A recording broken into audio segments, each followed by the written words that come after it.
Bonjour, je m'appelle Sylvain Hérault et je suis un passionné de la bande dessinée.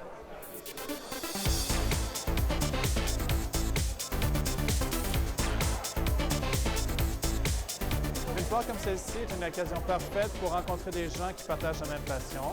Il y a ceux qui cherchent à compléter leur collection et il y en a d'autres, c'est pour acheter des accessoires comme des statuettes. De plus en plus dans les conventions, ce sont ce qu'on appelle des cosplayers, ceux qui s'habillent comme leur personnage préféré. Les super-héros, c'est un peu des gens qui sont différents des autres. C'est aussi le rêve d'être plus que ce qu'on est. Alors, par exemple, Superman, il est Clark Kent et caché sous sa personne, il y a aussi Superman. Et c'est un peu ça aussi, c'est le rêve que peut-être moi-même, je pourrais être quelqu'un d'autre. Peut-être que j'ai une identité secrète et ça me permet de rêver. Au secours! Au secours!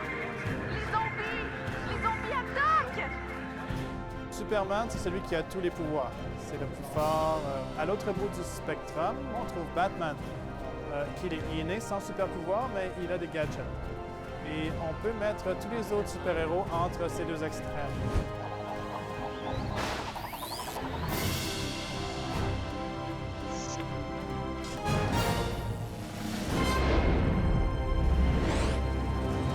Les super-héros sont nés dans les années 30. C'était dans les pires moments de la dépression. Et puis, les gens avaient besoin de distraction.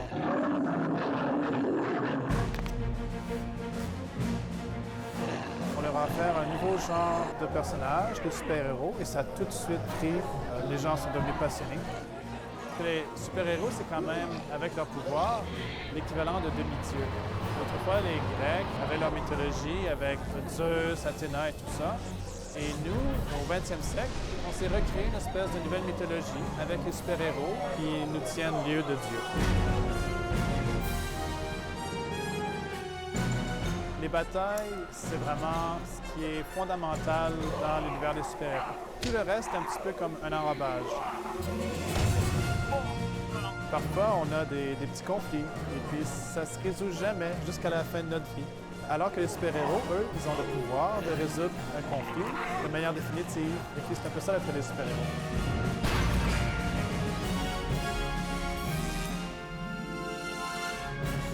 J'étais pas assez riche pour m'acheter des bandes dessinées. Alors il fallait que je travaille un petit peu pour pouvoir les acheter ou que j'accomplisse un exploit en faisant mon livre, des choses comme ça. Et là, mes parents m'achetaient une bande dessinée.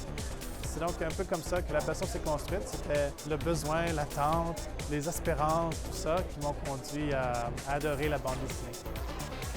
Le monde de la bande dessinée est plein de surprises et de mystères.